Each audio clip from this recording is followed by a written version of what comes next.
Chicos, recibisteis la presentación que os mandamos, ¿verdad? Sí. Vale, Vamos a intentar, bueno, se ve aquí detrás, yo creo que la veis también, ¿no? De todas formas, pero como la tenéis impresa, pues...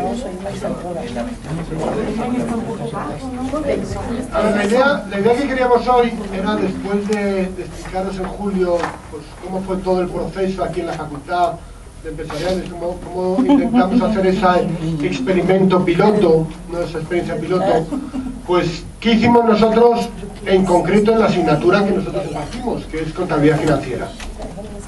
Y entonces, bueno, pues hicimos un poco algún experimento, nos adelantamos, todavía no había entrado Bolonia aquí en España, era 3 años antes o 4 años antes de la entrada de Bolonia, y dijimos, bueno, pues vamos a ver si conseguimos hacer algo pues un poco diferente a lo que veníamos haciendo, ¿no? Y bueno, pues hemos dividido la presentación en los 4 puntos esos que veis ahí delante, ¿no?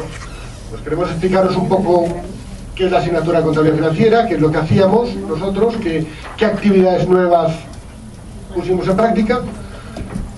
En el segundo punto, pues hablar qué es lo que les pareció a los alumnos las actividades que les proponíamos y si les gustó o no les gustó, y con una pequeña comparativa además con otras asignaturas, la cual ya, no sé si lo habéis visto, pero salimos muy bien parados. Y en el tercer punto, pues os queríamos mostrar, ponemos ahí una casi investigación, porque es verdad que no tiene pues, todo el rigor científico que debería tener una buena investigación científica, no hicimos ni grupo control, ni grupo intervención, ni aleatorizamos muestras, ni hicimos pues nada a lo que estamos acostumbrados, ¿no? A nivel académico y científico. Pero sí por lo menos cogimos los datos reales y jugamos un poquito con ellos. Estuvimos así jugando un poco con ellos, eran como 145, 150 chicos más o menos, y bueno, pues alguna conclusión pudimos sacar, yo creo, que os venimos a contar hoy. yo creo que sería importante volver a recalcar el hecho de que nosotros en todo este programa lo hicimos cuando se empezaba a hablar de Bolonia, cuando se empezaba a hablar de todos los planteamientos pedagógicos, cuando el profesor universitario se empezaba a replantear su labor de mero comunicador en una tarima a los alumnos para convertirse en un formador, en un educador, una persona más cercana, más involucrada en ese proceso de aprendizaje del alumno. Entonces los medios con los que contábamos era lo que había hasta ahora, o sea, el mismo profesor, el mismo presupuesto, las mismas aulas, el mismo número de alumnos, y era bueno, intentamos aprender cuanto antes de lo que se nos iba a echar por delante, pero era eso, era el cambio de una forma de entender la educación a unos chavales que venían del colegio que no habían oído hablar nunca de Bolonia, ni de los nuevos planteamientos universitarios. No que una competencia ni nada, claro, no sabía que era una competencia profesional ni nada. Pero bueno. Bueno, pues contabilidad. A ver, ¿había alguno de vosotros era también profesor de contabilidad por ahí, no? O de finanzas, o introducción a las finanzas, contabilidad, había una persona que se atreve a reconocerlo. Hola colega. Hola. Bueno, pues todos sabemos pues, que todo lo que es contabilidad y todas estas asignaturas, la verdad es que tiene una pequeña fama, creo, inmerecida, espero que estés con nosotros, pues un poco aburrida. A la gente no les suele gustar, le da miedo, hay muchos números, es una disciplina muy estructurada, muy normativa, y a la gente pues, le suele aburrir. Entonces lo primero que teníamos que hacer era romper con esa idea y hacerlo lo más ameno posible, que el alumno le gustara lo máximo posible la contabilidad. Estamos hablando de chavales de primero de carrera, chicos con 18 años, que eso, oían la palabra contabilidad y les sonaba al típico señor de a punto de jubilarse en una empresa con una calculadora a oscuras, comiéndose los libros y ahí haciendo sus garabatos en los libros. Entonces era evolucionar, bueno, pues, y por lo menos atraerle a la contabilidad, ¿no? Entonces la verdad es que pues, yo creo que lo hicimos bastante ameno, ¿no? Ameno tanto desde el punto de vista de, bueno, pues tonterías y actividades que les fueran divirtiendo, como también desde el punto de vista profesional. Yo creo que las actividades las enfocamos hacia una idea muy, muy profesional. ¿Qué tiene que hacer un contable en una empresa? ¿Qué tiene que hacer un departamento de administración y contabilidad dentro de una empresa? pues intentábamos imitarlo dentro de clase, ¿no? Intentábamos que el alumno, al terminar la clase, fuera capaz de integrarse dentro de un departamento de administración y contabilidad. Entonces, claro, eso les llamaba mucha atención, porque estábamos todo el rato con casos reales, traíamos empresas de verdad, traíamos todo muy historiado, ¿no? Y planteamos la asignatura, todo lo que era pues la guía docente y toda la planificación, como os hablamos en julio, siguiendo ese esquema que veis ahí, y que era el esquema, bueno, pues que estuvimos viendo, a ver, ¿cómo lo? Los 4 puntos que estuvimos viendo en julio, ¿no? Todo tiene que tener un objetivo, tienes que tener claro cuál es el objetivo de tu asignatura, ver unos contenidos que estén siempre coherentes y de acuerdo con ese objetivo, utilizar una metodología y unas actividades que estén alineadas con los contenidos y los resultados que quieres obtener, y por supuesto la evaluación tiene que ser acorde, objetiva, fácil de entender por el alumno y relacionada absolutamente con la metodología y las actividades que has desarrollado en clase, ¿no? Era tenerlo claro nosotros y hacérselo claro a los alumnos, para que los alumnos tuvieran desde el principio el esquema en la cabeza.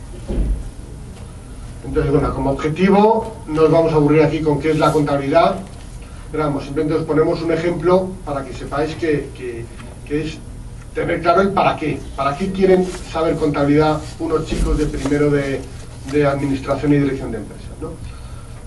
Bueno, está claro que como sistema de información, como elaboración de los informes económicos, pues es básico dentro de cualquier área de la empresa que sepan manejar lo que son los datos contables, ¿no? Y sobre todo los informes, pues balance de situación, cuenta de pérdidas y ganancias, etcétera.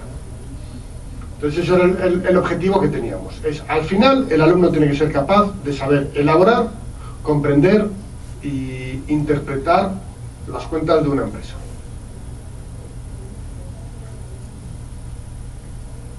Así sale. Una vez después de fijar el objetivo, lo que les queríamos transmitir es, bueno, pues, ¿qué queremos que aprendan? ¿Cuáles van a ser los resultados que al final del curso van a poder obtener llevando el curso de forma correcta? Y siempre definido con su verbo claro de qué van a saber al final, cuál va a ser el resultado. Pues el ejemplo que pusimos en nuestra asignatura es bastante lógico. Aprender a representar y analizar el patrimonio, saber utilizar las herramientas para registrar, conocer y relacionar la normativa española y la normativa internacional. Siempre bien definido ese saber, conocer, entender, analizar, elaborar estados financieros, analizar esos estados financieros. Es decir, que ellos al principio, el primer día, claro, esto lo veían y como no sabían nada de nada, les sonaba, qué bonito, creo que lo único que entendían era la palabra empresa. Pero luego a medida que iban avanzando el curso y ellos regresaban a toda esta información, empezaban ya a entender efectivamente dónde habían empezado, cómo seguían y dónde queríamos que terminaran. Nosotros, bueno, pues durante todo este proceso íbamos a muchas clases, también había varios psicopedagogos ahí, ¿verdad? Entre vosotros. Sí, hay. Hay varios, ¿no? Bueno, pues había muchas clases que nos dabais los psicopedagogos, ¿no? Y habréis visto cómo esos verbos que decía Aurora, pues no están puestos ahí al tuntún. Tiene una razón de ser, ¿no? Y entonces la razón de ser es como desde el principio, las primeras semanas en las que el alumno aterriza en la universidad, pues los conocimientos que damos son más dogmáticos, por así decirlo, ¿no? Una gráfica que me enseñaban a mí en uno de los cursos de aprendizaje en el que al principio todo es muy dogmático, te van enseñando lo que tienes que aprender y conocer, y poco a poco vas avanzando hacia la última competencia, la última habilidad, que es analizar o incluso sintetizar, ¿no? Que serían las más avanzadas. Entonces es ir poco a poco dentro de los alumnos de primero, que primero aprendan, que luego conozcan, que luego ya entiendan. Entender ya supone un paso más que aprender, que sepan elaborar y ya por último sepan analizar. Analizar ya, claro, te está dando una carga de nivel de aprendizaje muy superior a lo que es simplemente aprender, que eso lo puede hacer un loro repitiendo las palabras, ¿no? Entonces por eso que queríamos hacer hincapié para que vierais que los verbos no estaban puestos a tuntún, sino que tiene su sentido. Vale, entonces, bueno, pues distribuíamos nada, 9 bloques, 9 módulos. Claro, nosotros todo el planteamiento lo hacemos para nuestra asignatura. Entiendo que aquellos que, bueno, pues, intentar llevarlo para vuestras asignaturas, bueno, pues un poco el esquema. Lo primero era el concepto bloques de conocimientos. Los chavales, la forma en la que le llegan esos conocimientos había que estructurársela muy bien. Y el decir 16 temas o decir 9 bloques que contenían esos 16 temas, a ellos les daba la idea de todo muy organizado, que nosotros teníamos las cosas muy claras y éramos capaces de transmitírselas a ellos. Bueno, pues este es un sistema Mafalda adaptado. Nos encanta Mafalda y la verdad es que en clase sí le solemos poner viñetas de Mafalda, pues ahí para divertirlos un poco, para romper un poco con la dinámica de la clase. Entonces, nada, este era un chiste antiguo de Mafalda, pues yo creo que era que estaban hablando de democracia o algo así, el chiste original. Creo que era de la democracia, ¿no? Nada, es que ya se me pasaba, es que tuvimos clase de democracia. Entonces nosotros hemos puesto la palabra contabilidad, pues un poco por eso, ¿no? Sí. Tenéis que ver que nosotros, los chavales de 18 años que vienen del colegio, que llegan a la universidad, claro, nuestra primera labor no era ni siquiera enseñarles contabilidad, sino lograr que estén más de 10 minutos prestándonos atención, que eso ya... Y no mirando a la de al lado o al de al lado. Entonces, acompañados, así como la presentación que os hemos puesto, la nuestra de clases eran así, era romper, poner pocas palabras, mucho movimiento, ruido, de repente una viñeta para que la tengan que leer y se rían, no sé, o sea, intentar mantener continuamente la atención de los... Claro, porque prestarme atención a mí es muy fácil, pero a Aurora, madre mía, es muy complicado. Pobrecito, le encantan esos comentarios. Venga. Bueno, pues seguimos entonces. Entonces, ¿cómo lo hacíamos? ¿Cómo queríamos que aprendieran esos resultados que queríamos que aprendieran? Pues seguíamos esta secuencia lógica. Era una secuencia lógica que estaba muy estructurada y era igual para cada módulo, cada uno de los 9 módulos. Empezamos con una clase magistral. No sé si os acordáis, en julio, que vimos que habíamos cambiado la estructura de las clases. Y había grupos de 180, había grupos de 90, había clases de 30, íbamos cambiando las cosas, ¿no? Entonces, la clase magistral la damos una vez para todo el módulo. Es decir, damos en todo el año, en las 30 semanas de clase, damos 9 clases magistrales. Ahí lo que hacíamos era juntar varios grupos. Yo os comentaba al principio que los recursos económicos que teníamos era, bueno, lo que había. Nosotros lo que intentábamos era crear clases para poder juntar muchos y solamente un profesor, y que eso nos permitiera luego un ahorro en costes para poder determinadas clases dividirlas en grupitos más pequeños con más profesores. Pero claro, que no solamente fuera por un tema de la disponibilidad, sino que quedara encajado de forma pedagógica y que para los chavales tuviera coherencia. Entonces, la clase magistral era, en definitiva, esas líneas maestras, esos conceptos básicos que tenían que quedar muy claros. O sea, era quizás lo más parecido a una conferencia, ¿no? Por llamarlo de esa forma. Para que este sistema funcionara, era fundamental tener todo el soporte teórico correcto, es decir, libros de texto, un libro de texto o apuntes o algo que donde el alumno pudiera moverse en la clase teórica y cuando fuera la clase magistral él supiera de qué iba a ser. Es decir, el profesor le cuenta las 4 ideas fundamentales, pero que él tuviera el soporte por escrito para poder seguir la clase y que el profesor no tuviera que contarlo todo, porque evidentemente ahí sí que ni podíamos controlar a los 100 chavales ni teníamos tiempo material para hacerlo. Eso es lo que os comentamos en julio, si os acordáis, era precisamente eso, que yo creo que en España se ha entendido muy mal el concepto de Bolonia, porque enseguida la gente se llevó las manos a la cabeza y dijo, es que Bolonia significa no dar clases teóricas. Y dices, no significa eso. Significa que un chico de 19 años llega a la universidad y ya tiene que saber leer, tiene que saber interpretar un texto. Un profesor no tiene que repetir todo el texto, porque si no mal acabamos. Porque tienes que enfatizar, tiene que poner lo más importante de cara al alumno. Es decir, en el tema del patrimonio neto de las empresas, os tenéis que fijar en esto y en esto. Os va a dar muchos problemas este aspecto de aquí. Esto de aquí lo vais a ver muy fácil con este artículo que os hemos colgado en internet. Y este aspecto un poco más complicado lo voy a explicar, y lo explico. Pero no todo, no podemos explicar toda la teoría, porque no tiene sentido. En cambio, luego lo que hacíamos era con cada uno de los módulos, después de esa única clase magistral, hacíamos pues a lo mejor 4 o 5 trabajos dirigidos. Eran talleres con menos alumnos, un profesor en algunos casos.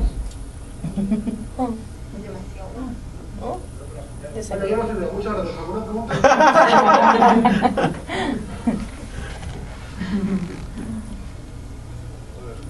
Ahí está. Entonces, no se puede tocar, Javier. Baja la mano.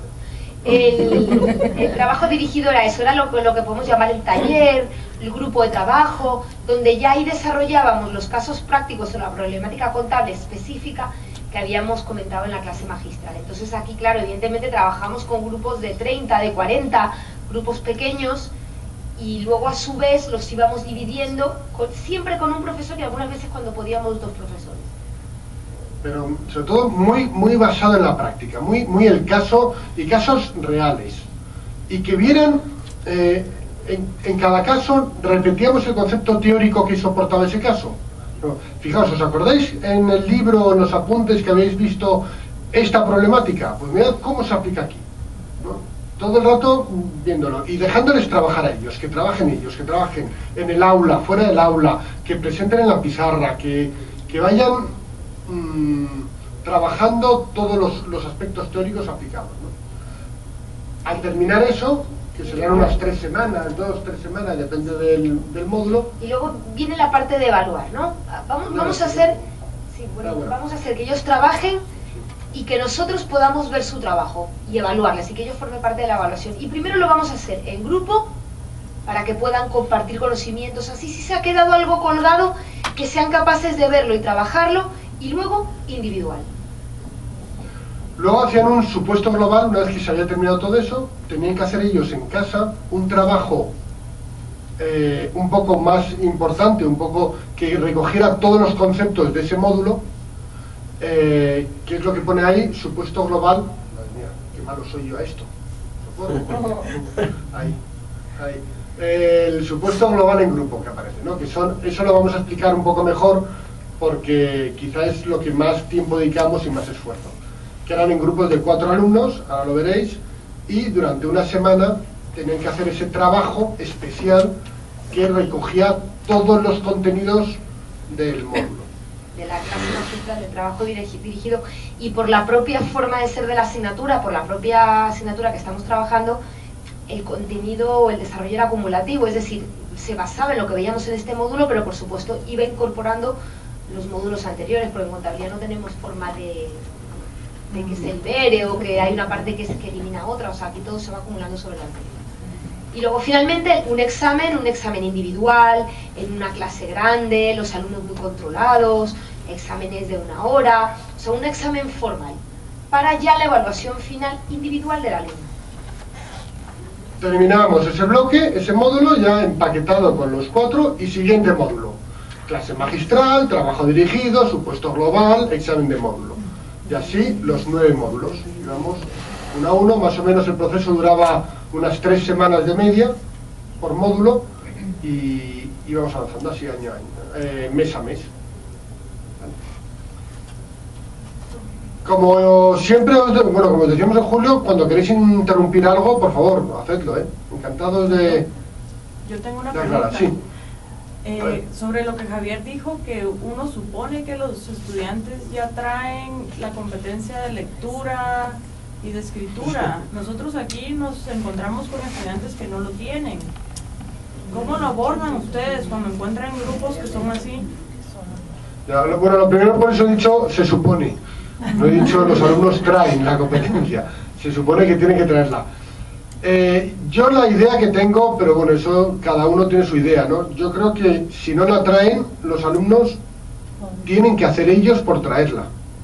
No podemos, yo no puedo poner un parche en la educación del colegio. Entonces, si el alumno no lo entiende, el texto, pues que venga a tutorías, me presto a ayudar en las tutorías, le explico cómo es el texto, pero es el alumno el proactivo, el que tiene que que buscar sus horas extras para aprender esa competencia que no trae con respecto a sus compañeros. Esa es mi idea, vamos. Pero es verdad que cada vez, yo creo que cada vez más les cuesta. Quizás es por el propio sistema educativo. En España ahora hay muchísimos colegios bilingües, colegios que promulgan sistemas educativos nuevos. Ellos le llaman, se oye hablar de que la nueva educación pasa porque tú tienes que aprender viendo las cosas, pero no leyendo, no estudiando. Entonces llegan aquí, pues eso, no, yo nunca he trabajado con un libro de texto, yo si tengo que estudiarme las hojas, pues voy al campo a verlas. Ya, pero en algún momento te tienes que sentar y leer y estudiar. O bilingües o trilingües, sabiendo 2 o 3 o 4 lenguas, pero como digo yo, o sea, saben muchos idiomas, pero no son capaces de leer un libro ninguno. Entonces es un tema complicado, y como dice Javier, yo en clase lo que intentamos es decirle, mire usted, hay cosas que tiene que traer y si no trae, yo hago porque las traiga. ¿Cómo?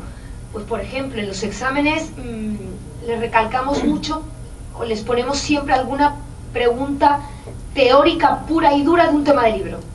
O sea, el punto 3-4 del tema 3. De forma que les decimos, oye, no es solamente que tú entiendas y sepas hacer los casos, es que te tienes que estudiar la teoría, porque la necesitas para poder entender lo que haces. Y pedirle resúmenes y mandarle leer cosas y que luego las tengan que exponer en clase. Entonces, a la vez que va la parte práctica, el motivarles para que... Pero al final, lo que creemos aquí es que no puedes retrasar todo un grupo porque haya 6 o 7 que no traigan esa competencia. Pues esos 6 o 7 tendrán que aplicar... 6 o 7 o más. O los que sean, vamos. Pero que el alumno tiene que hacerse responsable de su educación y de su formación. Ya no vale, vamos, es la idea que tenemos aquí, el profesor que vaya haciendo todo lo que tiene que hacer el alumno. No. El alumno tiene que ser responsable y protagonista de su proceso de aprendizaje.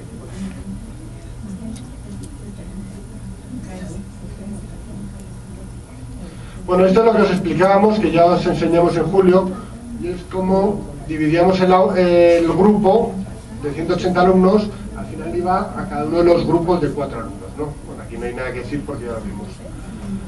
El trabajo estaba perfectamente planificado semana a semana. Y ahí podéis ver un ejemplo de las 3 primeras semanas del curso. Nosotros toda esta información la poníamos a disposición del alumno.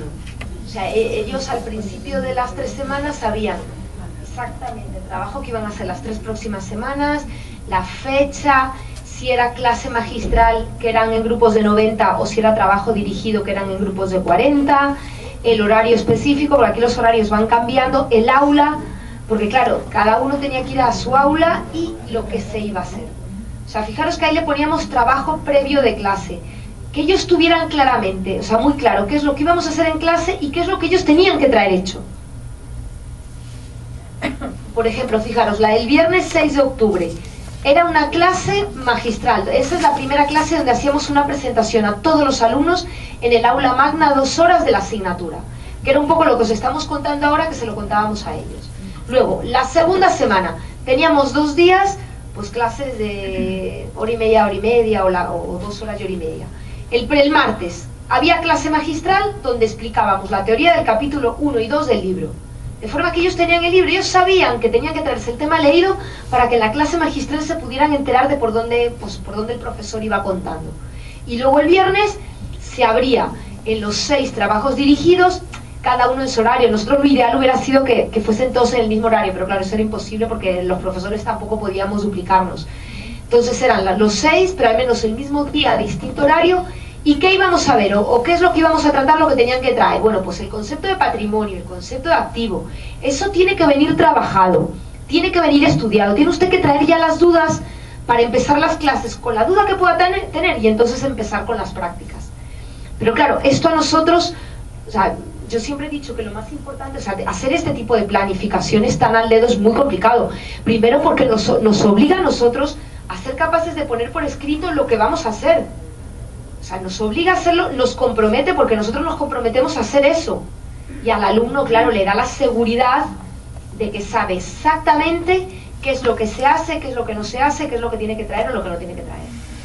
También era, yo creo que también lo comentamos en julio, era una oportunidad nosotros para mirar todos los contenidos de la asignatura y asignar tiempos de trabajo del alumno, de forma que podíamos saber si cumplíamos con esos ECTS o no cumplíamos con los ECTS que tenía nuestra asignatura. Si nuestra asignatura tenía 6 ECTS, por ejemplo, pues teníamos que ver que cumpliera con esas 180 horas que se le exigía al alumno, tantas lectivas y tantas no lectivas. Entonces, bueno, pues también es una oportunidad ver la planificación, ver lo que queremos que haga el alumno, ir contando tiempos. Es una currada, pero es verdad que es una currada una vez, luego ya cada año vas ajustando. Es un trabajo tremendo, ¿no? Y ahora fijaros que vamos a detenernos un poquito en el concepto de trabajo en grupo. Nosotros el trabajo en grupo siempre nos ha parecido que es una herramienta de aprendizaje muy buena. La metodología del trabajar en grupo, de compartir los conocimientos, de ayudarte entre tus compañeros, es un síntoma, yo creo que de madurez hacia el alumno. Es un sistema muy enfocado a las escuelas de negocios, a los posgrados.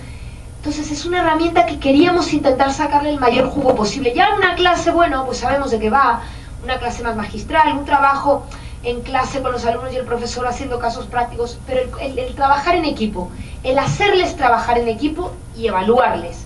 Pero no solamente la nota numérica, sino que eso les valga para aprender. Siempre hemos oído hablar de los alumnos que dicen, no, es que tengo que hacer un trabajo, no vale para nada. No, es que el trabajo vale para algo y tenemos que ser capaces de que tú lo entiendas y sacarle el mayor provecho, ¿no? Entonces, por eso dedicamos mucho tiempo a estudiar y a trabajar esa figura del trabajo en grupo. Además de todo lo que dice Aurora, yo recalcaría también un poco el aspecto de contabilidad. En contabilidad es muy raro una empresa en la que haya un contable. Eso será en empresas pequeñitas, pero normalmente el departamento de administración y contabilidad de una empresa es un departamento en el que tienen que estar muy coordinados entre sí, porque si no se pierde toda la información. Entonces el trabajo en grupo es fundamental dentro de la gestión administrativa de una empresa. Y no solamente la gestión administrativa, es que nosotros les intentamos trasladar que trabajar en equipo, hagas lo que hagas. Es que hay muy pocas personas que sean entes individuales y que trabajen solos. Yo siempre le digo a mis chavales que como no seas un pastor y te vayas al monte y le hables a las ovejas, hagas lo que hagas, siempre tienes que adaptarte a otros. Tanto a nivel de jefe, como a nivel de subalterno, como a nivel de colaborador que estás en la misma posición. Entonces, al aprender a trabajar en equipo, no te queda más remedio. Y en la mayoría de los casos, un equipo que te viene dado, donde somos los que somos y aprendemos a sacar lo mejor de nosotros o perdemos todos, ¿no? Entonces era como un poco adaptarte a lo que es el sistema del mundo de los mayores, ¿no? De empezar a verlo como trabajarás en la empresa. Luego cuando vemos la evaluación, vais a ver que tenía un peso muy pequeño dentro de la evaluación. Entonces por eso recalcamos en ese primer guión que es un medio, no es un fin. Los exámenes que íbamos a hacer, que era lo que realmente pesa en la evaluación del alumno, tenían muchas preguntas sobre el trabajo en grupo, muchísimas. Es decir, organizábamos los trabajos en grupo de tal forma que el que no lo hiciera, si dentro del grupo había uno que no trabajaba, estaba claro que ese alumno iba a suspender el examen. Pero no por venganza nuestra, sino porque no iba a ser capaz de sacarlo. Y en cambio, el alumno que trabajaba muy bien el grupo, iba a sacar muy buena nota en el examen. Porque el trabajo en grupo, pese a pequeño porcentaje de nota que tiene de calificación, era claramente una herramienta, un medio imprescindible para aprender la asignatura. Fijaros, grupos de 4 miembros. El elegir número 4, al principio hablábamos de 2 o 3 para que, bueno, pues para controlar más que todos trabajaran. Lo que pasa es que, bueno, pues se nos hacía más complicado porque generábamos mucho volumen de trabajo para nosotros. Luego dijimos, bueno, pues grupo de 6 es una pasada porque no controlas el trabajo de ellos. Bueno, pues, al final llegar a un punto intermedio elegimos 4. Miembros elegidos por el profesor. Esto a los alumnos al principio no les gustaba nada, porque el que tú les eligieras, que al final era al azar, porque era por orden de lista. Claro, ellos al principio decían, y si me toca con uno que no trabaja, y si este me cae fatal, yo es que quiero ir con mis amigos.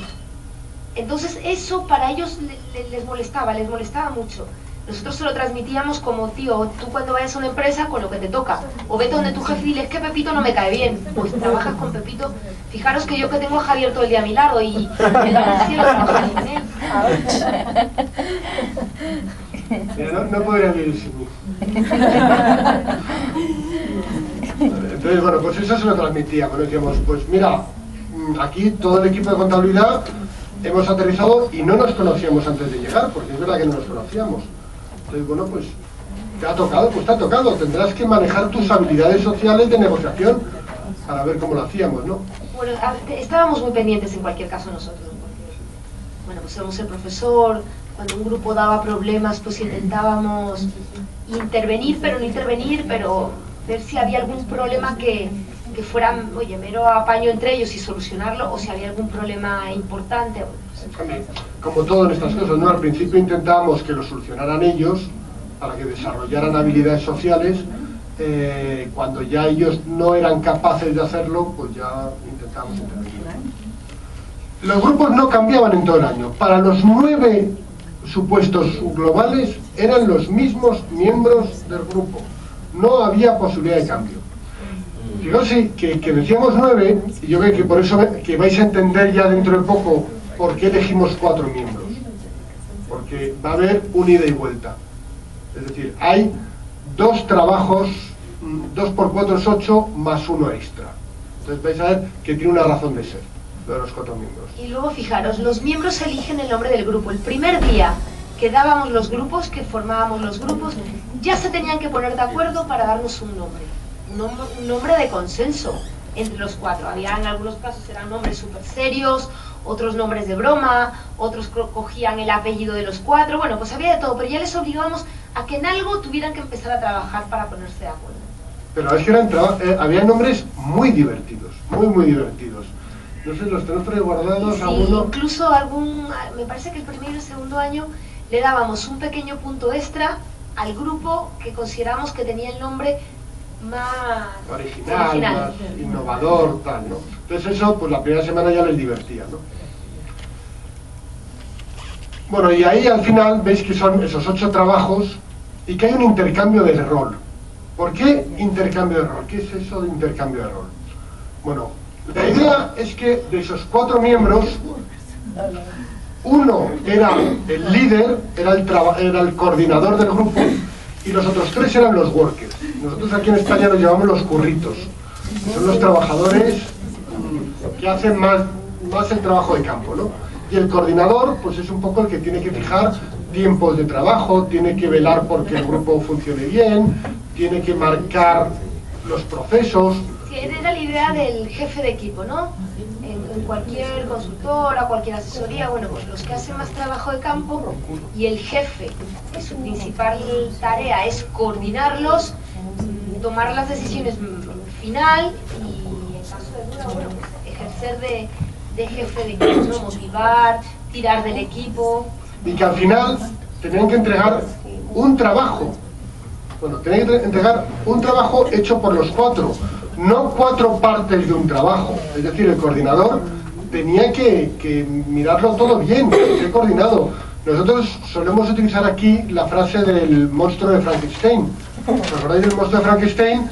Que tenía los brazos de uno, las piernas de otro, la cabeza de otro y el tronco de otra persona, ¿no? Pues decimos, nosotros intentamos insistir al alumno que no pueden presentar 4 partes de trabajo, sino que el trabajo es uno. Entonces tiene que haber una línea, una coherencia entre todas las partes del trabajo. Y esa era la labor del coordinador. Y lo que evitas es que se rompa con toda la magia que tiene un trabajo en equipo, que es trabajar en equipo, y yo me lo reparto y luego llego, mando, y tú lo imprimes todo junto y lo entrego. Porque parece, es que eso no nos da ningún tipo de resultado, así que no salimos ganando ninguno. Entonces, fijaros, éramos capaces de definir el perfil que tenía que tener el coordinador y el perfil de los trabajadores o de los workers. Pero además que ellos también lo tuvieran claro, porque toda esta información ellos la tenían desde el principio, ¿no? Los trabajadores tienen que realizar las tareas que se le encomiendan en el tiempo en el que se programa.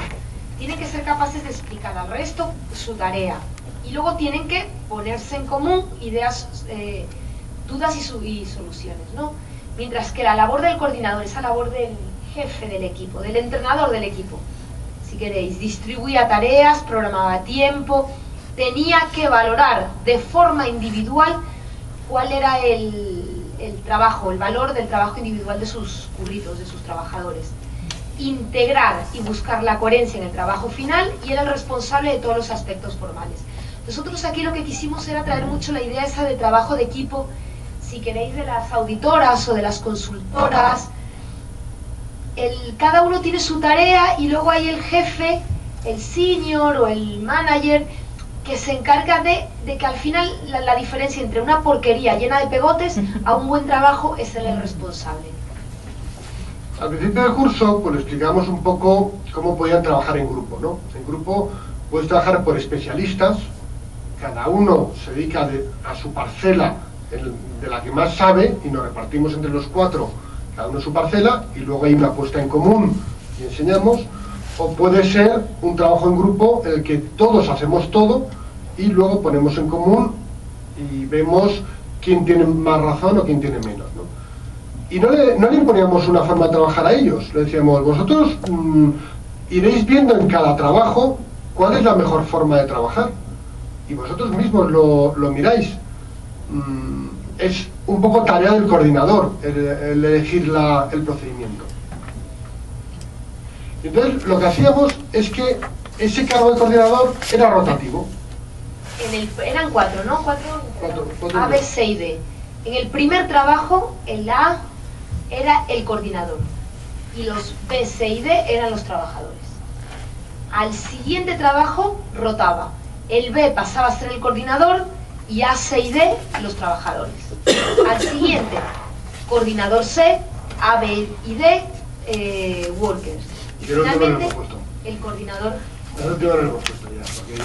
Pero fijaros, así todos eran coordinadores, sabían lo que era ser coordinador y todos habían o eran curritos y sabían lo que tenían que ser, lo que hacían. De forma que ellos como coordinadores habían sido curritos y los curritos también habían sido coordinadores.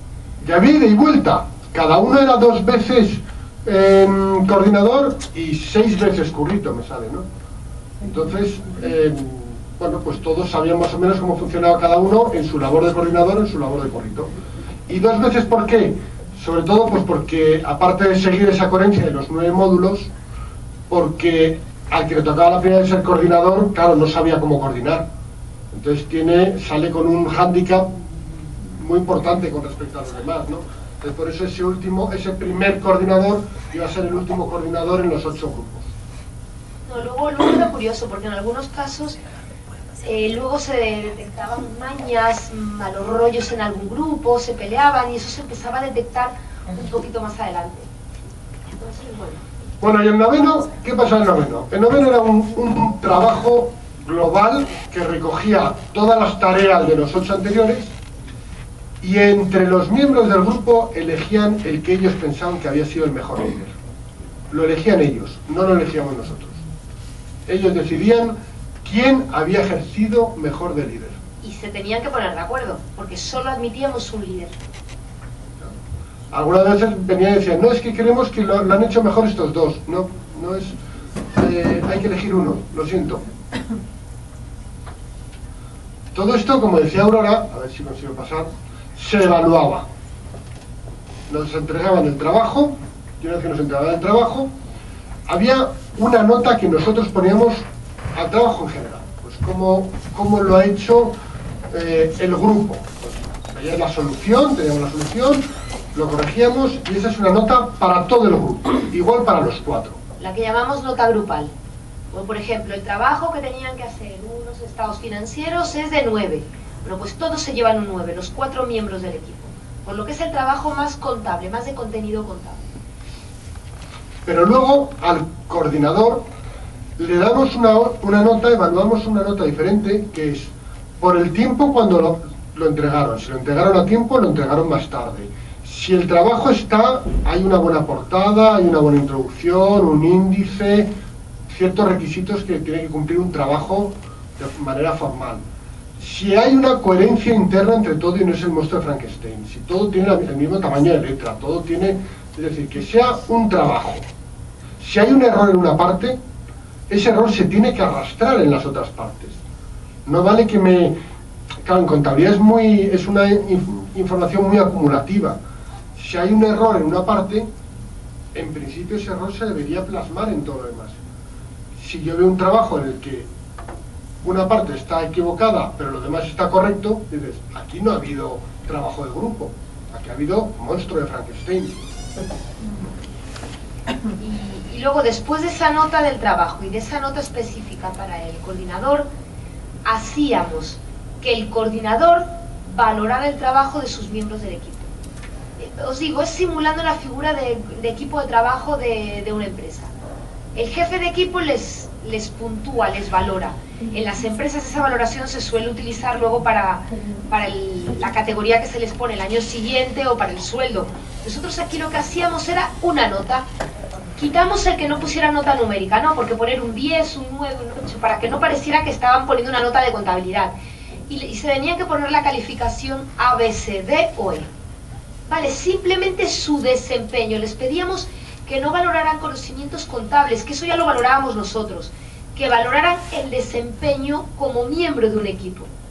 Entonces, bueno, pues decimos, A es una persona que ha trabajado para el equipo, que ha trabajado fenomenal, que ha traído soluciones a los problemas, que se adelantaba a los tiempos, que cumplía todo.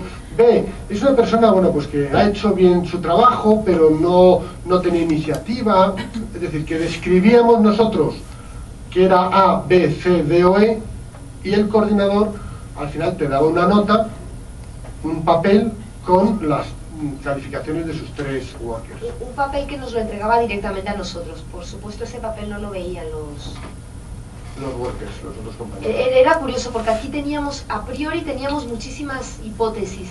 Había algunos de nosotros que decíamos, ya verás, no se va a mojar, la gente no se va a mojar, le va a poner a todos B o a todos A, por el típico, no, es que ahora yo te evalúo, pero ¿qué pasa si luego tú me evalúas? No, por la calle de en medio. Luego otros decíamos, ya verás, se van a machacar, le va a poner una A a mi amigo y le voy a poner una Z al que no es mi amigo. O sea, saber cómo eran capaces de poner esa nota, sobre todo si era cercana a la realidad o se movían en otro tipo de intereses. Pues al final todos nos confundimos. Era una absoluta distribución normal. Había una normalidad total. Unos hacían todos A's, otros hacían A, B, C, D, otros todos D's, otros... Había de todo, absolutamente de todo, y lo mayoritario era pues una distribución normal. Había uno en el equipo que trabajaba mucho, otro que trabajaba normal y otro que trabajaba poco. O uno que trabajaba mucho y 2 que trabajaban normal. Entonces, fue una de las conclusiones que sacamos, que era muy, muy curioso, ¿no? Como muchas veces pensamos o prejuzgamos que el alumno va a estar siempre queriendo hacer trampas, y no es cierto, en este caso no lo fue. Y sobre todo, el típico elemento que a veces surge, que no trabaja, que bueno, pues que no quiere trabajar, ese salta desde el principio, porque todos son capaces le ven desde el primer trabajo y ya se ve quién es el que... Bueno, terminado el trabajo, teníamos ese examen de módulo, que lo que hacíamos nosotros era que tuviera una importancia creciente, no que valieran todos igual, porque lógicamente el primer examen valía menos o tiene menos contenido que el último. Aquí al final nuestra idea era hacer los 9 exámenes de módulo, igual que hacíamos todo el trabajo estructurado con 9 módulos. Pero es verdad que nos vimos incapaces, nos vimos completamente incapaces. El esfuerzo era tremendo. Entonces al final lo dejamos en 6. Hubo algún módulo que juntamos, para que no fuera tan... Los alumnos, ya no solamente nosotros, es que los alumnos nos dimos cuenta que les llevábamos demasiado forzado. Era demasiada actividad, ¿no? Entonces lo hicimos con 6 exámenes, siendo el 6º examen el final de junio. Nosotros empezamos en septiembre, terminamos en junio. Antiguamente teníamos un solo examen en junio y ahora tenemos 5 exámenes más el de junio. De forma que el examen de junio vale exactamente el doble que el primer examen que hacen en octubre. El 5º examen vale 1,8 veces, el 4º examen 1,6 veces y así sucesivamente. Lo podéis ver en la tabla, ¿no? Sí, no penséis que fue muy fácil valorar el coeficiente que le dábamos a cada examen, porque lo que intentábamos es, por un lado, que al ser acumulativo realmente, cuando haces el segundo examen, te estás examinando del primero, porque vas acumulando todo. Hombre, otra cosa es que yo pregunte en ese examen más preguntas de la última parte, pero la primera parte la tienes que tener dentro. Entonces, que sea el coeficiente que realmente refleje eso. Por otro lado, que si te va mal al principio, si a lo mejor empiezas un poco cojo, te ha costado coger el ritmo y sacas un primer y un segundo examen muy malo, que tampoco te desmotive para que digas, oh, ya no recupero, ya no estudio más, ya lo dejo para el año que viene. Sino que numéricamente te diera posibilidad de que si te pones las pilas y estudias, que pudieras recuperar la asignatura. Entonces era lograr ese punto de equilibrio, ¿no? Entre el valor que tiene que tener según la importancia, pero la motivación del alumno, pero que al final tampoco sea un chaval que se estudia la mitad y que por números pueda aprobar sin saber, ¿no? Eso es lo difícil de evaluar, de que nuestra evaluación sea capaz de reflejar lo que realmente sabe el alumno. Bueno, esto realmente lo hicimos en 5 años. Aquí os estamos poniendo un ejemplo. Os podéis imaginar que había una prueba y error tremendo. Pues un año hacíamos una cosa, otro año hacíamos otra, íbamos probando cosas diferentes, ¿no? Y al final, la evaluación total era, todos los exámenes de módulo, esos 6, era el 75%. Los 9 trabajos en grupo era el 15% de la nota. Y el 10% restante era ese trabajo dirigido en clase en el que estaba Aurora, que iba a la pizarra, que hacíamos trabajo, presentaban one minute paper, pues o last minute paper, entrarán muchas cosas, ¿no? Entonces, quiero sobre todo subrayar 2 cosas. Primero, el trabajo en grupo es un 15%. Cada uno de los trabajos en grupo es aproximadamente el 1,5% de la calificación final. O sea, es casi ridícula. Y luego, el examen de junio era 2/9.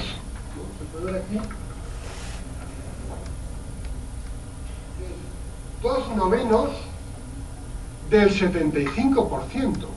Es decir, el examen final de junio que recoge toda la materia, pues tiene una importancia de aproximadamente el 15% sobre la calificación final.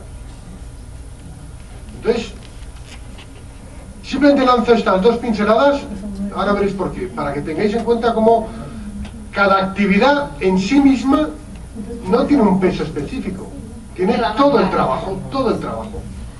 No es que si me ha salido mal el tercer examen ya abandono todo, es que al final es una suma de todo el trabajo a lo largo de todo el año. Y son muchísimas actividades, muchísimas, como se puede ver, ¿no? Bueno, aquí simplemente ponemos las competencias que creemos nosotros que desarrollamos o evaluábamos. La D significa desarrollar competencias, E, evaluar competencias. Pues hubo algunas que podíamos desarrollar y evaluar, había algunas competencias que solo se desarrollaban pero no se podían evaluar, y había algunas que podíamos evaluar pero suponíamos que ya venían con ellas desarrolladas del colegio. Por ejemplo, la capacidad para comunicarte de forma oral o escrita en castellano. Pues en un examen tienen que saber comunicarse de forma escrita correctamente, sin faltas de ortografía, con una redacción clara y bien hecha, coherencia entre los verbos entre el verbo y el sujeto. Eso no lo podíamos desarrollar, simplemente lo evaluábamos. Y en otro extremo tenemos, por ejemplo, compromiso ético. Parte de las líneas de nuestra institución es el que siempre haya una referencia a responsabilidad social, a ética empresarial en el desarrollo de nuestras clases. Pues bien, lo desarrollábamos, pero no éramos capaces de evaluarlo, no formaba parte de la evaluación del alumno. Y luego ya otras que se desarrollaban y se evaluaban, como por ejemplo el trabajo en equipo o la capacidad de liderazgo. Y está ahí en una tabla de doble entrada para que se pueda ver fácilmente en qué actividad desarrollábamos o evaluábamos cada una de las competencias.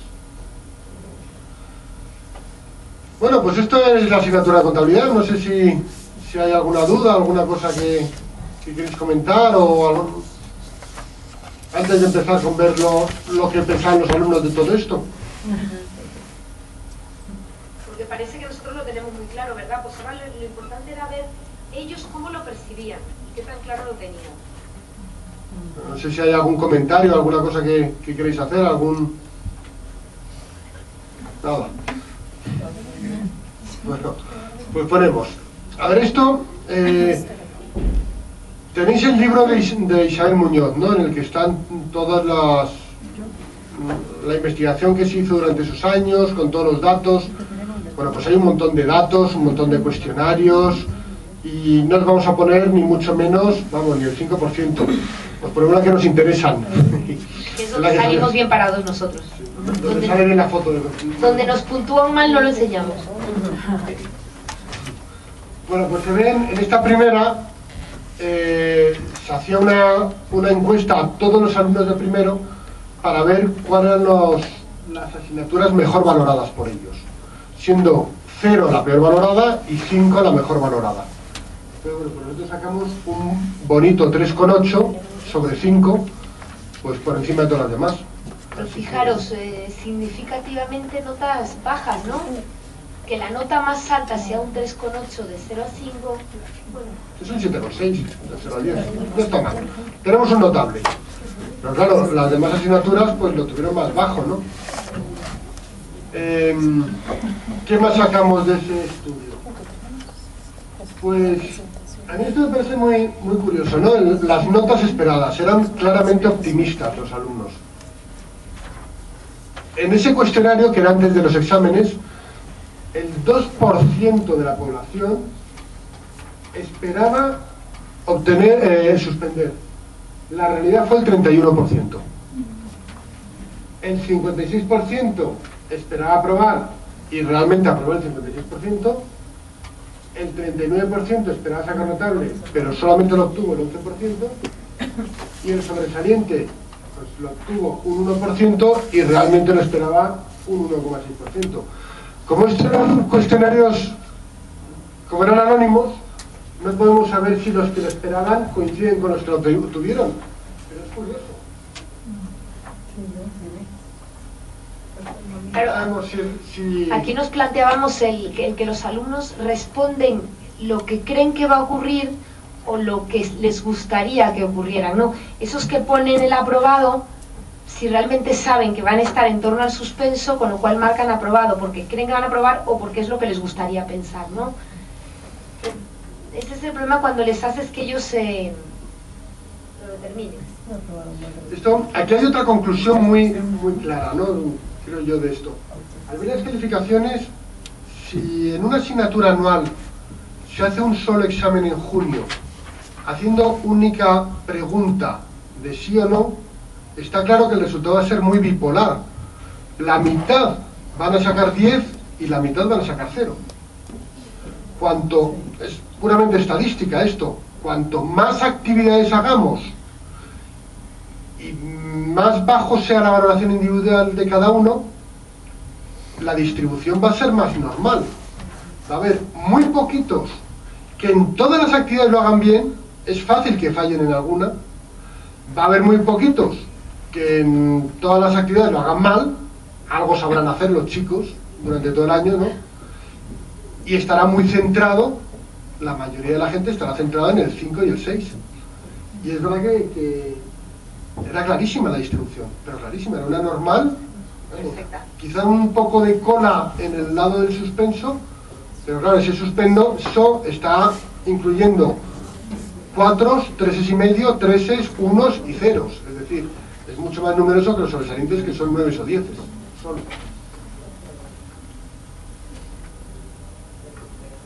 Y lo mismo cuando respondían a la pregunta de ¿se me da bien la asignatura? Es una terminología muy de los chavales, ¿no? ¿Se te da bien o no se te da bien? Interpretar como si me gusta, como si parece que lo hago bien, al margen de que le dedique tiempo o que le dedique estudio. Y todos ahí hay un de acuerdo, la respuesta media tirando bien y luego un indiferente, ¿no? Como muy concentrado en indiferente, no sé qué contestar, no sé qué se espera que conteste. Aquí poníamos pues un poco de todas las actividades, cuáles eran las que más se utilizaban, las que más les gustaban de las actividades y qué sistema de evaluación les gustaba más. Entonces, es curioso que el trabajo en grupo estaba muy bien valorado, les gustó mucho. La actividad de trabajar en grupo, de coordinadores, de workers, de tal, no me gustó. Y en cambio, El tema de los debates, por ejemplo, no les gustaba nada. No intentaban nada.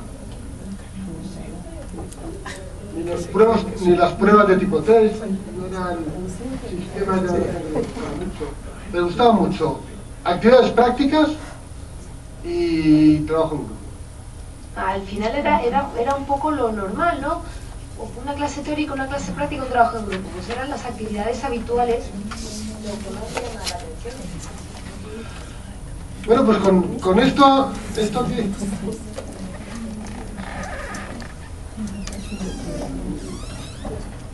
Bueno, entonces una vez que ya sabemos lo que piensan los alumnos, ya teníamos nosotros todos los datos, teníamos 3 o 4 años de observaciones, decíamos, ¿y se podrá hacer algo con esto? ¿Podríamos hacer algún estudio?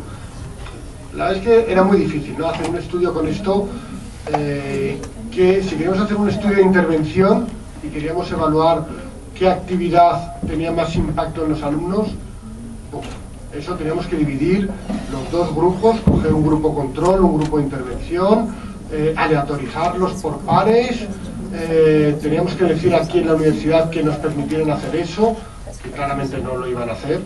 Entonces, a ver, alumno A, tú te vas al grupo de los listos, y alumno B al otro grupo.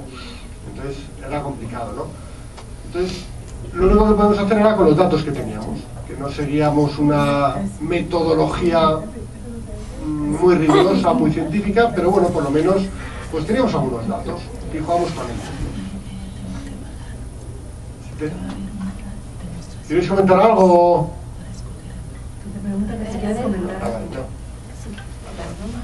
No, que pensé que ibais a comentar alguna cosa. ¿Quién? Quería comentar algo, no. Bueno, pues lo que pensamos, lo que buscamos fue más...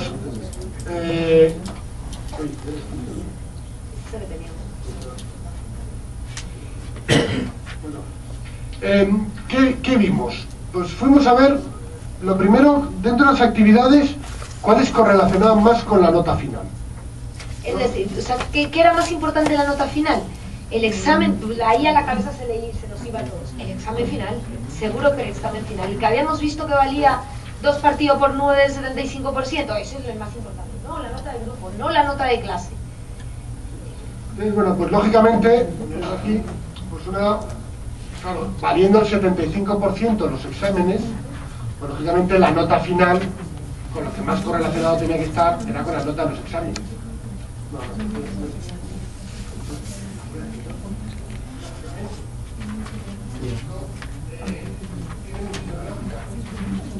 Pero lo curioso, para mí el dato más curioso de todos, es que la nota final tenía una correlación brutal con el examen de junio.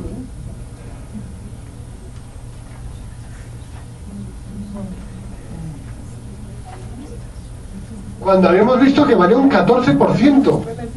La nota de junio, el examen de junio valía un 14% en el total de la nota final. Entonces, yo creo que habíamos conseguido algo importante, ¿no? Y es que todas las actividades, los alumnos entendieran que todas las actividades están enfocadas a una cosa: a aprender el conjunto de la asignatura. Y además que lo interpreten como que el resultado de todo el desempeño es lo que va a ir en tu nota final. Entonces, bueno, pues es muy curioso, ¿no? En cambio, por ejemplo, pues había... no sé, la evaluación continua, curiosamente daba poca correlación con la media de exámenes o con el examen de junio. Eso es... La nota de grupo, un 65%. Entonces, sobre todo el dato más curioso es ese, el del examen de junio. Aquí se ve, en la línea roja es el examen de junio, ordenado de la peor nota a la mejor nota, y correlacionadamente ponemos la nota final de los alumnos siguiendo ese mismo orden. Entonces, está muy claro. El de junio iba muy mal. Y el que sacó una nota en junio iba muy bien. El que iba con el medio en junio... Pues sí. ¿Se me oye o no? No. ¿Se me oía? No. No mucho, ¿no? No mucho. Claro. Bueno, pues el que tenía la nota muy buena en junio es porque había tenido muy buena nota en la evaluación continua. Y el que había tenido muy mala nota en junio había tenido muy mala nota durante todo el año. Y el que tenía una nota media en junio había tenido una nota media durante todo el año. Entonces, siempre la nota del examen por debajo, excepto 3 o 4 chicos,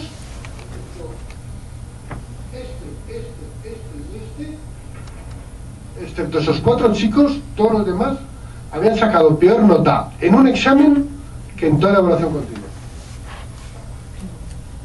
Entonces bueno, pues les mejoraba un poco la calificación, ¿no? Y por último dijimos, bueno, ¿y los líderes? ¿Los líderes los habrán escogido a los mejores alumnos o no? Entonces hicimos un contraste de igualdad de medias. Cogimos a todos los que habían elegido líderes al final de todo, en el último trabajo, el 9º trabajo, elegían ellos los líderes. Entonces tenemos ahí, pues, no sé, 30 líderes, elegidos por ellos. Y teníamos los 100 no líderes, no elegidos. Y tendrán las mismas notas, iguales notas, mejores notas. Hicimos un contraste de igualdad de medias. Y curiosamente salía que no eran significativamente diferentes. Es decir, no se rechazaba la hipótesis nula de igualdad, sino que tenían las mismas notas los líderes que los no líderes. ¿Qué conclusión podemos sacar?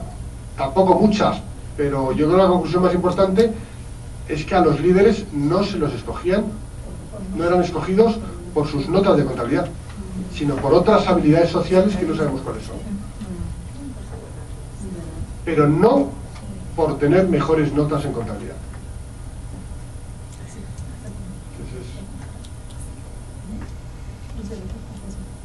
Resultado curioso, porque siempre pensamos que la elección vendría por notas, porque al final la selección entre ellos decíamos, mira, para ir a tomarte un café eliges al más simpático, para que sea el jefe de equipo se supone que eliges al que sabe mejor, al que saca mejores notas, porque es al final de curso y tú ya sabes más o menos cómo va cada uno en el curso, ya se conoce, no es como en octubre que están recién llegados.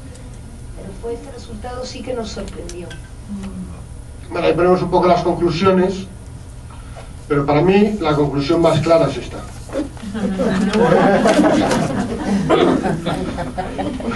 Para mí no tengo ni la más mínima duda. Había momentos que es verdad que nos planteábamos que realmente trabajábamos nosotros mucho más que ellos. El gráfico, yo creo que es curioso este gráfico, porque nosotros aquí nos tiramos mucho tiempo intentando definir un sistema que refleje mejor la nota final del alumno. Yo sé que algunas veces decimos, bueno, a ver, ¿cómo valoramos cada examen? Y si el alumno aquí saca un 4 y aquí un 9 y aquí un 8, o si el alumno estudia mucho al principio y luego al final, pero claro, si es un alumno que aquí saca un 2 pero aquí un 10, tendemos a buscar esos casos extraños para que ninguno se nos cuele por la normalidad.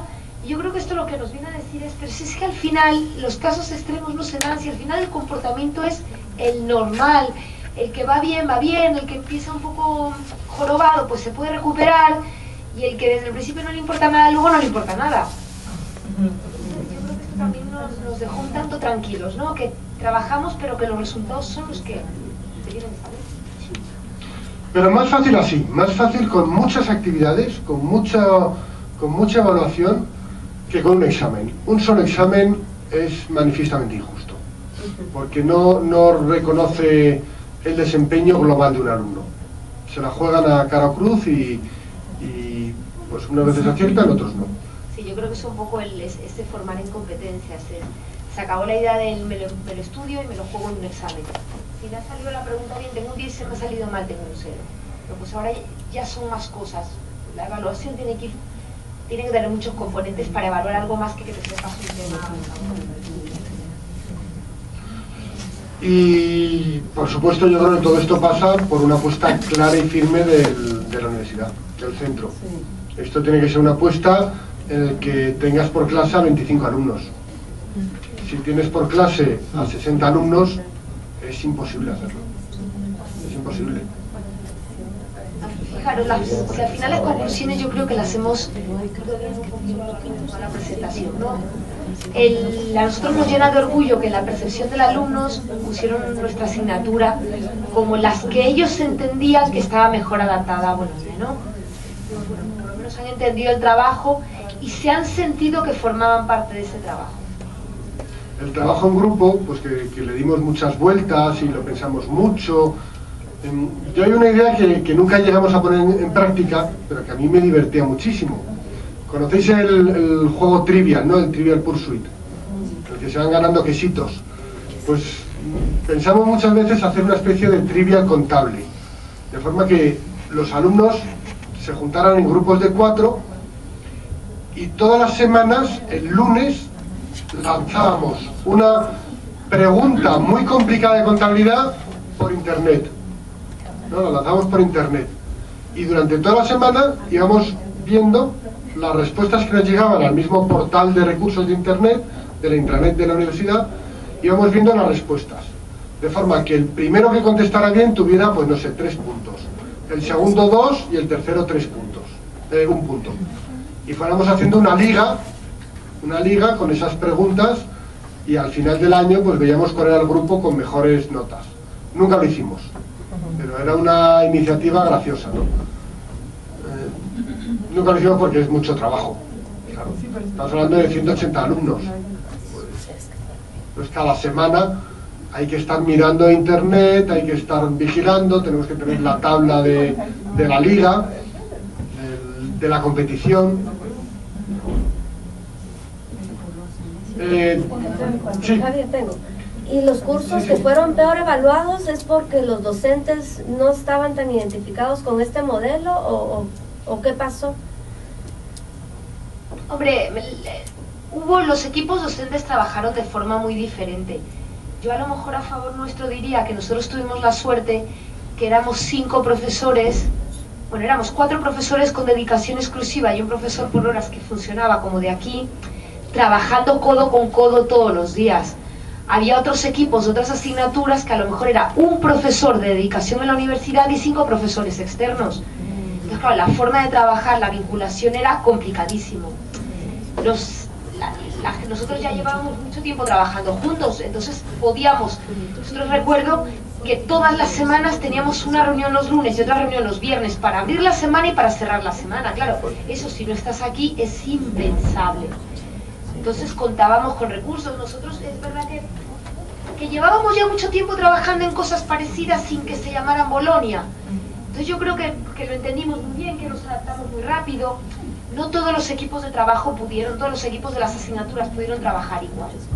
Y luego que yo creo que a nosotros hubo una cosa que supimos hacer muy bien, al menos una cosa, y es la transmisión al alumno. Supimos comunicar, yo creo que muy bien al alumno qué estamos haciendo y para qué lo estamos haciendo. Que yo creo que eso solemos fallar un poquito, ¿no? En dedicar el tiempo a que sepa lo que queremos. Porque siempre vamos con el tiempo pegado y llegamos a clase y lo que queremos es dar nuestra asignatura. Tampoco hay que olvidar que esto es la percepción del alumno, no la realidad. No es que una asignatura fracasara, es que a unos alumnos de 18 años mayoritariamente no les gustó cómo ese profesor impartía la clase. A lo mejor es porque ese profesor era más duro, o hacía alguna actividad que les aburría más, o su asignatura, el manual era más pesado. Es decir, que estamos hablando de percepción del alumno, no de realidad. A lo mejor esos alumnos, sin saberlo, salían muy bien preparados de esas asignaturas menos valoradas. Entonces no hay que olvidar nunca eso, ¿no? Hay una mano antes también ahí levantada al fondo, sí. Mi duda es porque he comprendido para este curso la competencia del trabajo en equipo como realmente una estrategia para mejorar la percepción del estudiante respecto a la contabilidad, pero propiamente las competencias que involucran a este curso, ya aterrizando en competencias probablemente más analíticas o de contenido, estas igualmente fueron medidas con este método o tuvieron algunas otras tipos de evaluación. Yo porque comprendí casi todo en la tendencia de trabajo colaborativo, que eso les facilitó mucho el comprender el curso, pero ¿en dónde quedan las competencias ya puntuales del curso? Sí, una cosa son las competencias genéricas y otra cosa era los resultados de aprendizaje. Las competencias más específicas de la asignatura las evaluábamos con cada uno de los exámenes, trabajos en grupo, actividades, etc. Las competencias genéricas, como comentamos en julio, hicimos una pseudodistribución entre todos los profesores de primero. Entonces, bueno, ¿tú qué puedes ver en tu asignatura? Pues yo puedo desarrollar mucho la competencia de trabajo en equipo, que éramos nosotros. Pues habrá a lo mejor el profesor de Historia Económica podía trabajar mucho el tema de la competencia de expresión oral y escrita. Y todas las semanas iba a sacar a 2 o 3 chicos a que explicara la historia del pensamiento económico mundial. Pues no lo sé. Cada uno, lo que no está claro es que competencias genéricas no se pueden desarrollar más de 1 o 2 por asignatura. Otra cosa son las específicas. Las específicas sí. Las específicas las veíamos y las evaluábamos en cada actividad. Okay. Yo tengo otra duda. Hablando de trabajo, ¿ustedes le llaman trabajo en grupo a trabajo en equipo? ¿Es sinónimo para ustedes? Sí, bueno, sí, nosotros sí, sí. Sí, ¿y cómo se hace? Porque nosotros también hemos tenido aquí experiencias de tratar de desarrollar esa competencia y a veces nos topamos con estudiantes que por la mala actitud que tienen afectan al resto del grupo y al final sí les afectan en su aprendizaje. ¿Cómo se hace, cómo manejan ustedes esos casos? Con mucho cuidado.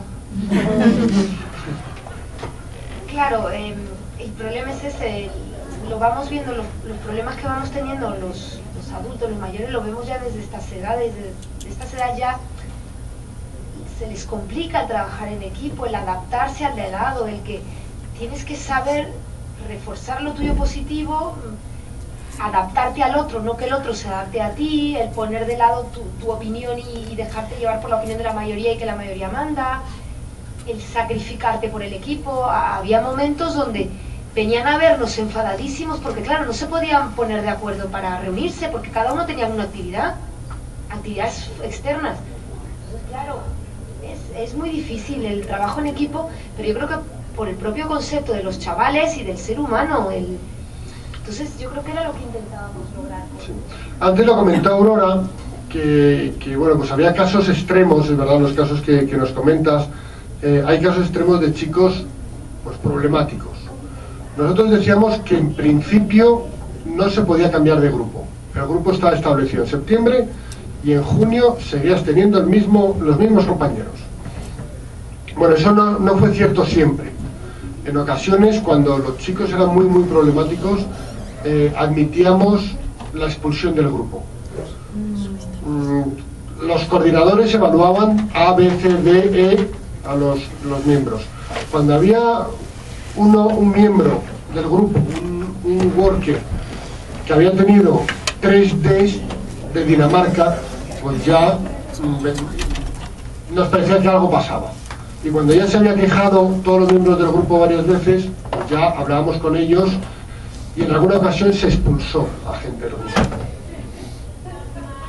Digo, intentábamos en la medida de lo posible que se esforzaran por intentar estar juntos y cuando veíamos, porque además como los veíamos en clase, cuando alguno nos empezaba a dar problemas ya veías a lo mejor que no venía a clase, que nos aparecía un examen, entonces que ya no era simplemente que se llevaba mal con el grupo, sino que tenía algún problema.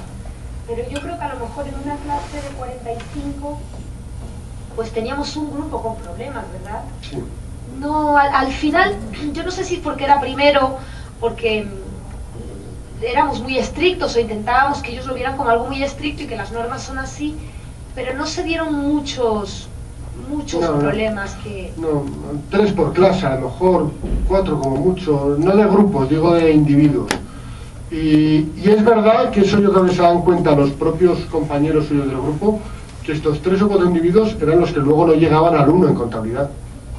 La nota más alta de estos era un 1. O sea que... Sí. Sí, tengo una pregunta. Me llama la atención en la diapositiva que dice qué les parece esto a los alumnos, y es la figura 9, valoración de cada asignatura por alumnos. Y los cursos mejores evaluados son contabilidad financiera, introducción a la economía, microeconomía, estadística, introducción a la econometría, son los cursos numéricos. Y son los cursos numéricos, y puede ser que ahí el trabajo en equipo es el trabajo práctico, el trabajo en equipo, que es lo que está siendo bien valorado. Mi pregunta es si el examen final, si los exámenes finales, si esos también cambiaron para recoger si se estaba evaluando bien el trabajo en equipo o eran los mismos exámenes numéricos que antes. ¿Sacaron mejores notas en los mismos exámenes que antes o también cambiaron los exámenes? Hombre, nosotros intentábamos adaptar los exámenes. Javier comentó antes que lo que intentábamos era que alguna pregunta del trabajo en grupo se incorporara al examen, de forma que ahí detectábamos algún grupo donde había trabajado uno y se lo sabía, frente a los que habían firmado y no tenían ni idea lo que había en el trabajo. Entonces, que alguna pregunta del examen sí incluyera preguntas contestadas en el trabajo en grupo.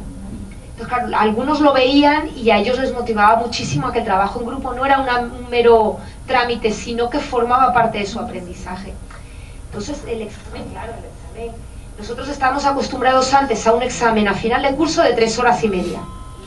Ahora eran 6 exámenes de 1 hora, más concisos, más ir a por el módulo específico. Entonces sí que intentábamos adaptarnos a la evaluación del curso.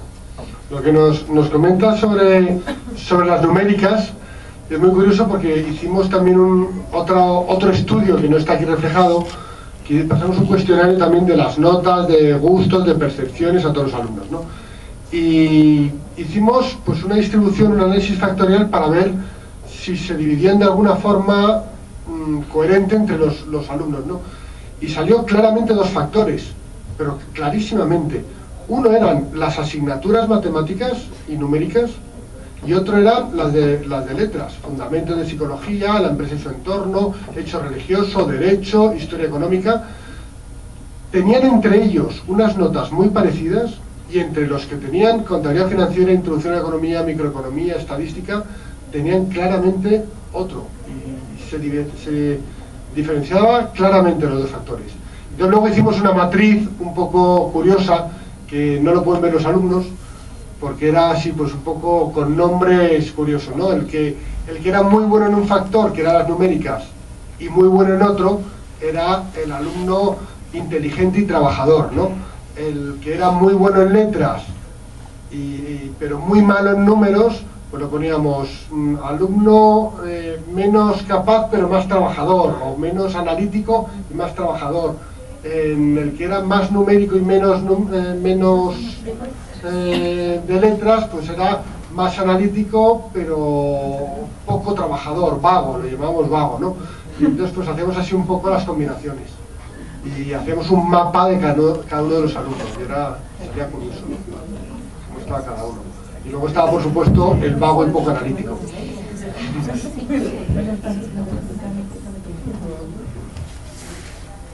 Tengo otra pregunta.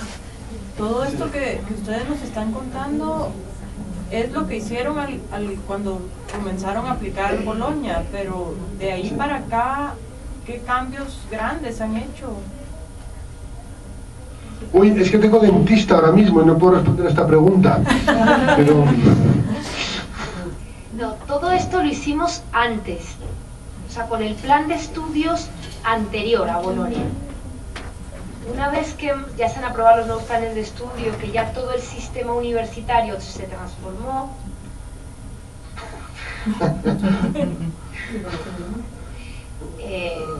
A ver, ¿hay algún abogado presente que me vaya a defender cuando...? No, a ver, esto yo creo que se puede ver que requiere unas estructuras y una financiación que es insostenible. Es insostenible, y creo que con eso lo digo todo. Es imposible tener grupos de 20 alumnos, es imposible tener más alumnos, más profesores. Hemos intentado al final coger la experiencia de todo este proyecto, coger lo mejor y adaptarlo a las limitaciones que tenemos. Nosotros, por poner un ejemplo, uno de los aspectos por los que más luchamos fue que ya en primero, pues las últimas 2 o 3 semanas de clase, nosotros trabajamos todo a boli y a lápiz, y como mucho en 3 semanas trabajar con un programa de contabilidad. No sé si vosotros lo tenéis, pero aquí tenemos el ContaPlus, el ContaWin, o sea, programas informáticos específicos de gestión de empresa que tienen sus programas de contabilidad. Entonces nosotros sí queríamos que los chavales antes de irse, por ejemplo, fueran capaces de sentarse delante de un ordenador y trabajar con un programa de contabilidad, que le das una tecla y te hace un estado de cálculo, balance de comprobación, y le das otra tecla y te saca las facturas para los impuestos. Claro, eso lo hicimos un año y ya el año siguiente tuvimos que dejarlo. No teníamos ordenadores, no teníamos salas, no nos dejaban profesores, nos metíamos un profesor con 50 alumnos y 50 ordenadores, que era imposible. Entonces, os lo digo por poner un ejemplo, claro, al final, pues es lo que dice Javier, tenemos una experiencia. Otro ejemplo, el trabajo en grupo, hemos tenido que eliminarlo. Yo creo que es una de las cosas que más tristeza nos dio. Por el momento no podemos ponerlo en práctica. Esto requiere claramente, desde mi punto de vista, requiere un cambio de mentalidad absoluta dentro de un país. Para poder hacer esto bien hecho, hace falta aulas con 20 alumnos. Y que el profesor tenga 3 grupos. Hola chicos. Hola. Nos hemos desconectado, ¿verdad? Sí. Y se fue Javier, no era así. Dice Javier que seguro que fue la censura. Sí. Y Javier se fue al que nos han censurado a nosotros o a vosotros. Se ve borroso. No se ve bien. Tiene que ir el Zoom, entonces ya vuelva a buscar la cosa. Vamos a ver si por qué no les dice. Bueno, pero un poco, ya lo estamos ajustando. Vale, ya está. Sí.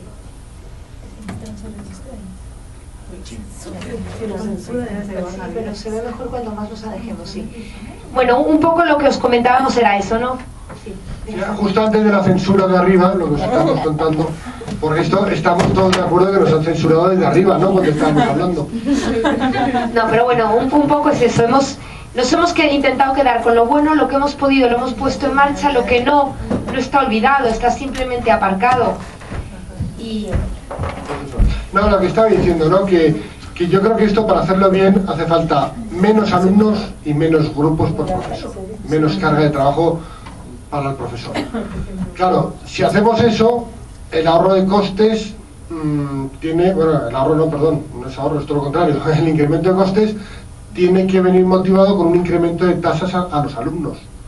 Entonces, claro, los alumnos tendrán que pagar 2.000 o 3.000 euros al mes y tendremos que ir al modelo americano, en el que las carreras universitarias sean de 30.000 o 40.000 dólares al año, ¿no?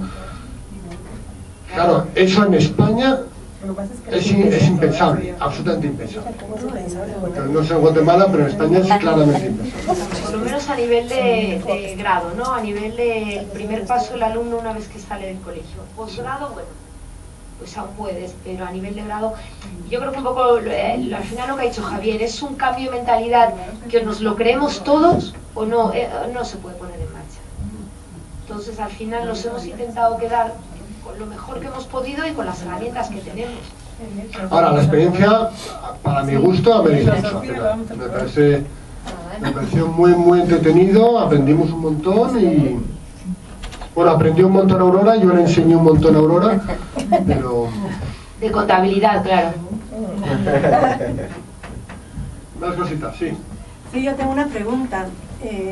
cuando se llevó a cabo la experiencia, dio tiempo para que saliera una promoción completa, formada de esta manera. Entera, de 5 años, sí.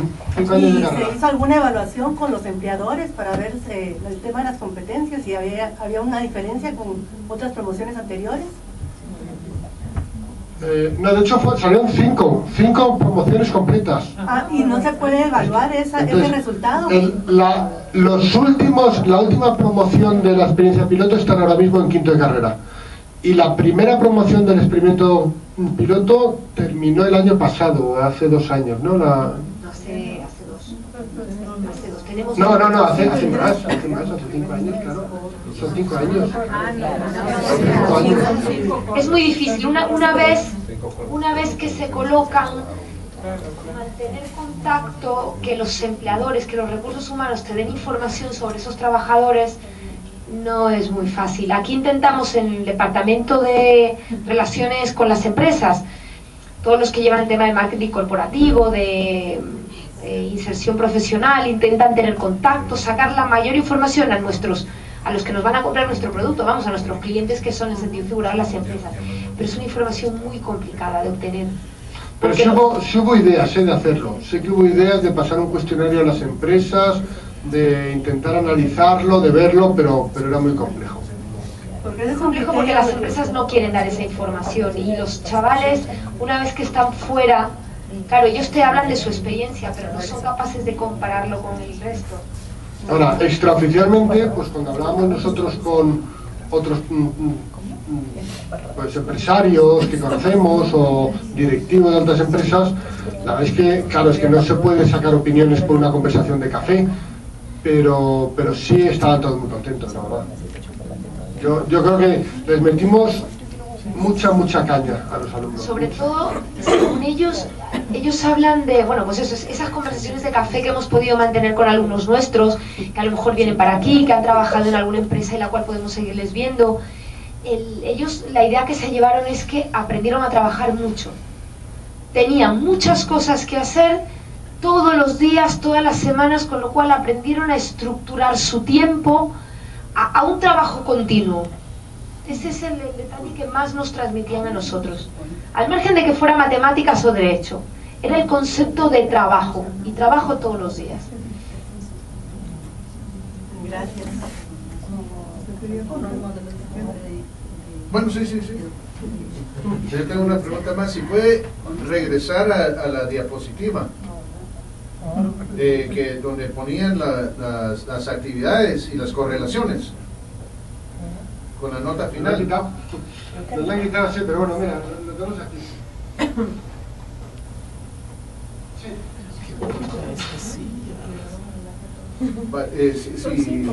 Si pudiera explicar un poco cómo es que se lee, por favor, cómo es que se lee la primera fila, por ejemplo, la nota del grupo correlacionado con la nota final. La nota en grupo pues tiene una correlación de 1 total con la nota en grupo. Tiene un 66,8% de correlación con la nota final, cuando su peso de la nota en grupo era un 15%. Entonces, es curioso, está muy correlacionado. Con la media de exámenes, un 50%, entonces tampoco es que esté súper correlacionado, está justo a la mitad. Y con el examen de junio y con la evaluación continua está muy poco correlacionado. El 0,000 es el nivel de significatividad que es significativo el estudio. Sí, pero ¿cuál es el criterio de correlación que están considerando para que sea alta correlación? Porque si vemos con las evaluaciones continuas, entiendo que acaba de llamar una correlación de .439, poca correlación, y yo diría que es sustancial. Bueno, está, a ver, es suficiente, es un R cuadrado del 48%. ¿Hay algún estadístico entre los presentes? Pues tú mismo, pues ¿qué voy a explicarte a ti? Lo sabrás tú mucho mejor. A ver, una correlación del 48% es muy alta, pero es más alta del 99%. Claro. Entonces, me parece que es muy llamativo que una nota de grupo que tenga un 15% del valor, pues tenga una correlación del 48%. Pero me parece más llamativo con el examen de junio. Sí, por supuesto. Me parece más llamativo que el examen de junio, tenga una correlación donde era del 86% con la nota final, siendo el examen de junio un 14% del peso total. Muchas gracias.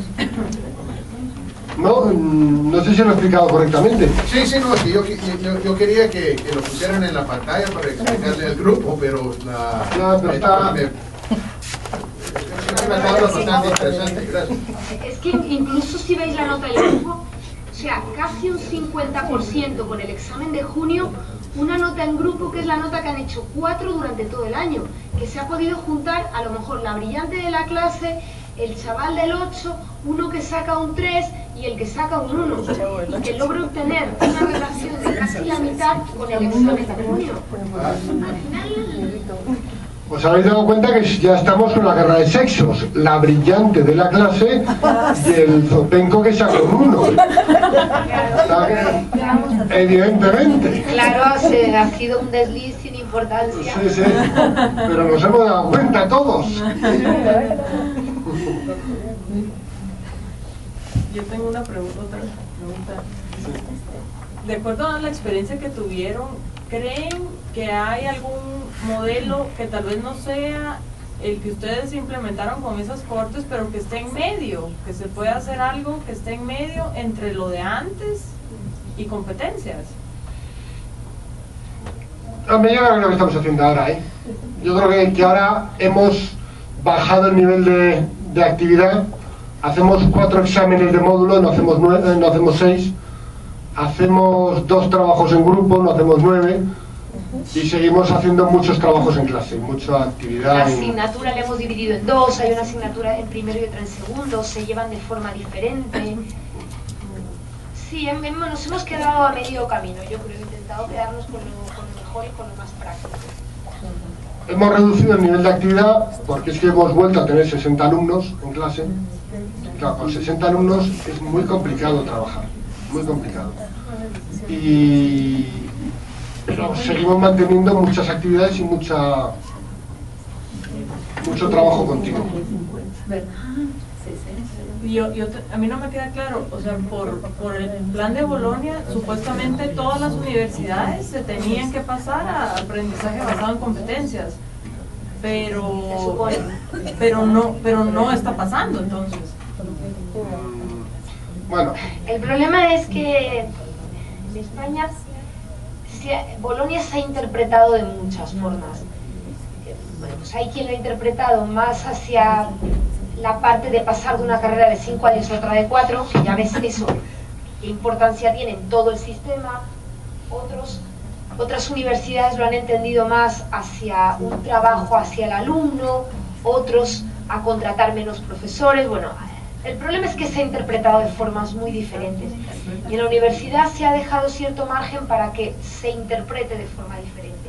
Entonces yo es que creo que si cogemos 2 centros universitarios de España, al azar, podemos estar haciendo cosas completamente diferentes. Entonces la interpretación de Bolonia es que ha sido muy distinta. Yo creo, pero esto es una opinión muy personal. Mi percepción y la experiencia que tengo con lo que conozco, que es poco de por aquí, es que quizás las universidades privadas han trabajado un poco más hacia la orientación del alumno, ¿no? Bueno, pues por las limitaciones que tenemos y porque el alumno lo necesitamos. Las públicas que quizás, bueno, pues lo que han hecho es el cambio, pero muy tranquilo, a un ritmo muy despacio. Yo creo que en este momento el problema de España es que ha habido de todo, hay de todo, convivimos sistemas muy distintos ahora, pero todos enmarcados dentro de ellos. No, totalmente. Yo creo que estos procesos de cambio tan en las estructuras sociales, pues podremos hablar dentro de 15 años cómo ha sido la evolución. Ahora es muy pronto, llevamos 3-4 años con esto. Ahora estamos todos un poco, nos ha caído un tsunami tremendo, ¿no? Y estamos pues un poco a ver cómo lo manejamos. Esto hasta dentro de 15 o 20 años, que pase una generación completa, no una promoción, una generación completa, pues veremos si en España lo estamos haciendo bien o mal. y va a ir cambiando. Vamos, yo, que os habéis llevado las manos a la cabeza, lo del tema de los costes universitarios, eso va a cambiar en España, pero estoy convencido, absolutamente convencido, es insostenible. La financiación de la Universidad Española es completamente insostenible como está ahora.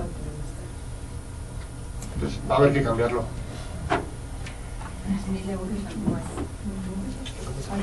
Sí. He visto una mano ahí al fondo, ¿no? ¿O nos saludabas? Gracias. Bueno, ¿qué os ha parecido? ¿Os ha parecido mucho trabajo? ¿Mucho interesante, no interesante? ¿Motivador? ¿Desmotivador? Era muy motivadora hasta el final.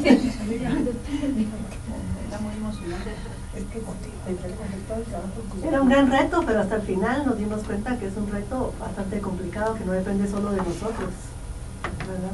No tiene decisiones mucho más arriba. Sí, mucho más arriba. Mucho más arriba. Nosotros somos ejecutores, somos los trabajadores de a pie. Los workers. Correcto, somos los workers. Necesitamos que el coordinador nos ayude. No sé, a nadie os ha chocado el juego del coordinador y los curritos, los workers. Me parece muy interesante.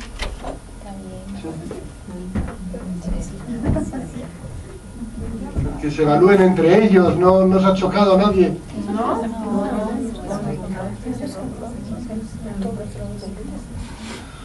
Bueno, pues si no tenéis más preguntas o comentarios, de verdad que lo he dicho en julio, me he sentido muy a gusto con vosotros.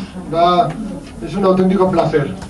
Un auténtico placer. Espero que la próxima vez esté ahí yo con vosotros, no a través de una cámara. Ojalá. Nos encantaría. Muchísimas gracias y bueno, tenéis nuestros contactos, cualquier cosa, si os podemos ayudar o bueno, si necesitáis algo de nosotros. Muchas gracias. Gracias. Muchas gracias y bueno, pues que tengáis buen curso todos. Gracias.